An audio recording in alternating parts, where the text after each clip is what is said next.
तो आज हम शुरू कर रहे हैं पोइम्स। तो पहली पोइम अपनी ट्री, एमिल डिक्सन की पोइम है। शुरू करते हैं, कुछ लॉजिकली बात भी करेंगे इसके अंदर।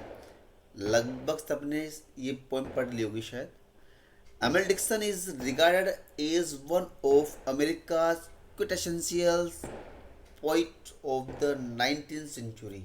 अमेरिका के एक जो प्रतिभा संपन्न कवियों में से, जो एक जाने माने कवि होते हैं, उनमें से एक ये कवि है 19th सेंचुरी की। She lived an introverted and hermetic life. वो इंट्रोवर्ट थी। इंट्रोवर्ट मीन्स जो अंतर्मुखी होते हैं, जिनको बाहर की दुनिया से कोई ज़्यादा लगाव नहीं होता है, बस अपने आप में मस्त रहते हैं, अपना काम करते हैं और दुनिया जाए भाड़ में। एंड हर्मेटिक लाइफ, साधु संत वाली, कोई मतलब नहीं है, अपने विचार अपने पास रखो, लिखो और मस्त रहो। तो हर्मेटिक लाइफ, साधु संत वाली life, introverted life, and published very few of her poems. और उसकी बहुत कम पोइम्स पब्लिश हुई है इन हर लाइफ टाइम, जब तक वो जिंदा रही। मतलब जब वो जिंदा रही तो उसकी पोइम्स पब्लिश नहीं हुई। Her output 1789 poems in all were published posthumously. लगभग उसके मरने के बाद में ही जो लगभग उसकी 1789 पोइम्स वो पब्लिश हुई, उसकी जिंदा रहते हुए पब्लिश नहीं हुई। Her poetry is characterized by unconventional capitalization and extensive use of dashes along with unusual imagery and lyric style. तो उसकी जो पोएम की एक खास बात थी कि उसमें अनकन्वेंशनल कैपिटलाइजेशन था। कैपिटलाइजेशन का मतलब उसके अंदर उसने कैपिटल वर्ड्स को यूज़ किया है, कैपिटल लेटर्स ने यूज़ किए जगह जगह, आप पोएम के अंदर देखेंगे। दूसरा है अनकन्वेंशनल, मतलब जनरली ऐसा नहीं होता कि कैपिटल लेटर्स को यूज़ किया जाए, कैपिटल लेटर्स यूज किया जाए, परंतु उसने एक लीक से हट करके कैपिटल लेटर को ज़्यादा यूज़ किया है। So we say it like a capitalization and extensive use of dashes. Dashes भी बहुत ज़्यादा यूज़ किए, आप देख ही रहे हैं। And along with unusual imagery, एक अलग असामान्य रूप से या बड़ी अजीब सी उसने इमेजरी इमेजिन करी है इसके अंदर, एंड लिरिक स्टाइल बताई है। शुरू करते हैं। The trees like tassels hit and swung, there seem to rise a tune from miniature creatures accompanying the sun. यहाँ पर ट्रीज क्या है, एक टसल की तरह है। टसल सब जानते हैं, जो झुमकी, जो अपने जो कई बार जो लेडीज होती है वो जो ड्रेस होती है उसके अंदर टसल्स रहती है, उनके घाघरा चोली जैसे ही उसके अंदर अब एक कर्टन में भी लगती है, जो कर्टन को अप डाउन करने के काम आती है। तो वो जो टसल्स होती है, उस टसल्स की तरह, जैसे टसल्स क्या ही झूलती है, तो झूलती तो आपस में टकराती है। तो यहाँ पर वो इमेजिन कर रही हैं कि जो ट्रीज़ हैं वो भी आपस में टकरा रहे हैं और झूल रहे हैं। झूल तो टकर किससे, किसकी वजह से, हवा की वजह से। हवा की वजह से ट्रीज आपस में टकरा रहे हैं और झूल रहे हैं। There seem to rise a tune from miniature creatures, जो छोटे छोटे प्राणी हैं, जैसे कि नेट है, मौत है, इंसेक्ट है, फ्लाइज है, क्रिकेट है। तो ये जो छोटे छोटे जो प्राणी हैं वो ट्री के चारों तरफ, आपने नोट किया होगा कि ट्री के चारों तरफ अगर कभी आप गर्मी के दिनों में बाहर निकले, तो अगर किसी पेड़ के पास जाना, वहाँ पर हमिंग की आवाज़, बीज की आवाज़ या फिर कुछ इस तरह के कीड़ों की आवाज़ आपको वहाँ पर आएगी। वहाँ पर थोड़ी उमस भरी सी होगी और वहाँ पर आपको किसी चीज़ों की आवाज़ आएगी, जानवरों की आवाज़ आएगी, जंतु जो इंसेक्ट है उनकी आवाज़ आएगी। तो thus there seemed to rise a tune from miniature creatures accompanying the sun, जो सन का साथ दे रहे हैं, क्योंकि सनराइज हो रहा है, लगभग गर्मी के दिन है, उमस हल्की सी बनी रहती पेड़ों के आसपास। वहाँ पर छोटे छोटे जीव जंतु अपनी हलचल में आ जाते हैं और वो क्या कर रहे हैं, आवाज़ प्रोड्यूस करे, साउंड प्रोड्यूस करे, हूँ हम की आवाज़ आवाज़ आ रही है। और क्योंकि सन भी साथ, वो सन का साथ दे रहे हैं, तो सन के जो सूरज उदय हो रहा है, रोशनी, सनलाइट आ रही है, धूप आ रही है, जो बढ़ती जा रही है, ये चीज़ें बढ़ रही है। और वो जो आवाज़ आ रही है वो किस तरह की आवाज़ है? पेड़ों के टकराने से पत्तियों की आवाज़ भी, एक सरसराहट की, उनकी विस्परिंग साउंड भी आएगी। तो पेड़ों के जो टसल्स की तरफ टकरा रहे हैं, तो उनकी टकराने से, पत्तियों के टकराने से जो इंसेक्ट है, मोथ है, नेट है, फ्लाइज है, बीज है, उनके आपस में उनकी जो पंख फ्लैपिंग करने से, उनकी हमिंग साउंड से, वहाँ पर पेड़ के चारों तरफ या उस हरियाली के आसपास वहाँ पर आपको आवाज़ें आ रही है, जो सूरज की, सूरज उदय हो रहा है, धूप चढ़ती जा रही है। For साल्ट्रीज of summer,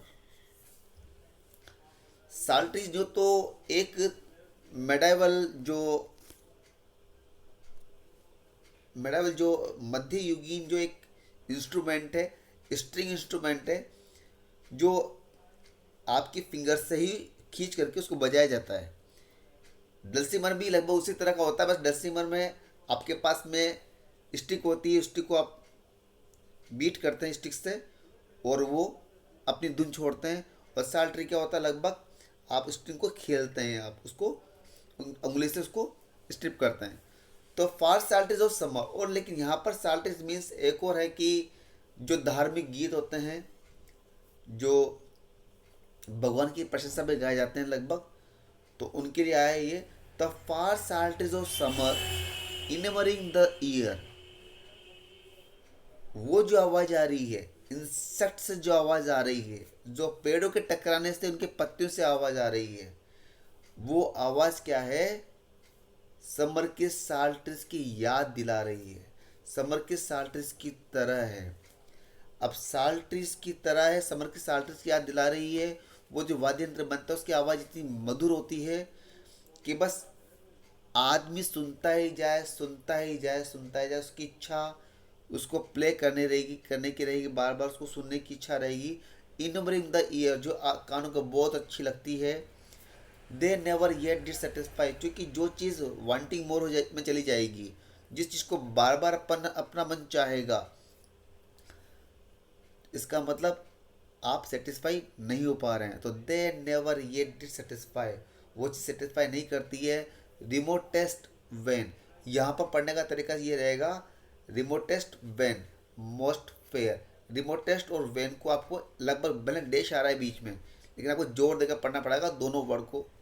remote test when, फिर मोस्ट फेयर, मतलब जितना भले दूर है तो भी उतना ही अच्छा फील हो रहा है, उतना अच्छा लग रहा है। तो फार और रिमोटेस्ट दोनों वर्ड एक दूसरे के लिए आए हैं कि वो आवाज़ जो दूर से भी आ रही है, जो दूर साल्ट्रीज है, कहीं पर मंदिरों से, कहीं कभी मंदिरों से भजन की आवाज़ आती है या आरती की आवाज़ आती है, जिस तरह से आप लोगों को अच्छा लगता है उन आवाज़ों को सुन करके, वही यहाँ पर उस तरह की आवाज़ आ रही है कि अपने हमें वो आवाज़ें सेटिस्फाई नहीं कर रही है, वी वांट मोर। यहाँ पर साल्ट्रीज वर्ड को ही क्यों यूज़ किया है, यहाँ पर धार्मिक गीत को ही क्यों यूज़ किया है? Actually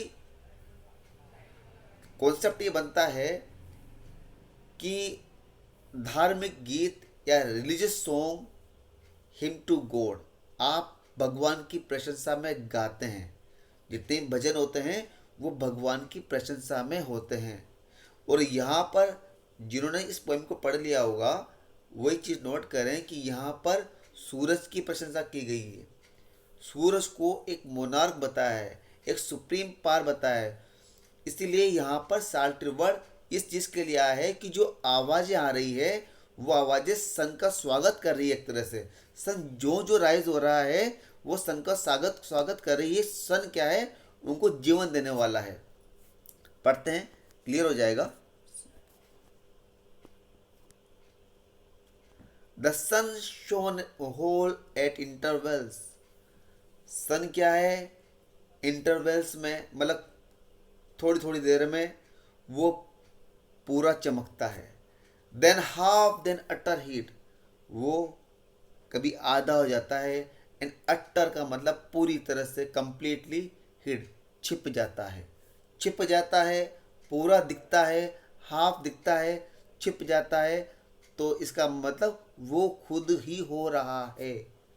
as if himself were optional, ये उसकी इच्छा पर डिपेंड करता है। And had estates of cloud, उसके पास में क्लाउड्स नाम की बहुत बड़ी प्रॉपर्टी है। उस प्रॉपर्टी के पीछे वह अपने आप को कभी छुपा लेता है, कभी आधा आधा दिखता है, कभी पूरी तरह से उसको अटर हिट हो जाता है। सफिशिएंट टू एनफोल्ड हिम, जो स्टेट्स हैं उसके पास में जो प्रॉपर्टी है, वो प्रॉपर्टी भी इतनी सारी प्रॉपर्टी है, मतलब इतना बड़ा उसके पास में एस्टेट है क्लाउड का कि वो उसको पूरी तरह से उसके पीछे वो छिप सकता है। उन क्लाउड्स के पीछे वो पूरी तरह छिप सकता है और एटर्नली फ्रॉम व्यू, वो कभी ना दिखे। वो पूरी तरह से अपने आप को उनके पीछे छुपा सकता है, इतना बड़ा उसके पास में एस्टेट है। और वो ना चाहे तो वो कभी ना दिखे, बस वो छुपाए रहे, अपने आप में बादलों के पीछे छुप जाए बस और आराम करे। परंतु क्या है, except it were a beam of his, बस यहाँ पर एक उसकी एक सनक है, एक नट है, क्रेजीनेस है। वो क्या है, to let the orchards grow, उसकी इच्छा है कि वो बाग बगीचे को उगाए, फलों को उगाए। यहाँ पर जो पेड़ पौधे हैं, वो पेड़ पौधे उसकी वजह से उग रहे हैं। वो पेड़ पौधे क्या है, उसकी वजह से उग रहे हैं, फलों के बाग फल फूल रहे हैं। तो जो थ्राइविंग चल रही है, जो चीज़ फल फूल रही है, वो क्या दे रहा है, अपनी एनर्जी दे रहा है। He is giving life to a things, वो चीज़ों को क्या कर रहा है, जीवन दे रहा है, एनर्जी दे रहा है। तो यहाँ पर जो सन है वो क्या कर रहा है, एनर्जी दे रहा है, जीवन दे रहा है, जीवन का संचार कर रहा है पूरे संसार के अंदर। वो उसकी इच्छा पर डिपेंड कर रहा है कि वो अपने आप को छुपा सकता है, वह पूरी तरह छुपा सकता है, वो पूरा दिख सकता है। उसके पास में इतना बड़ा एस्टेट है कि वो अपने आप को उनके पीछे छुपा ले। परंतु उसमें एक पागलपन भी है।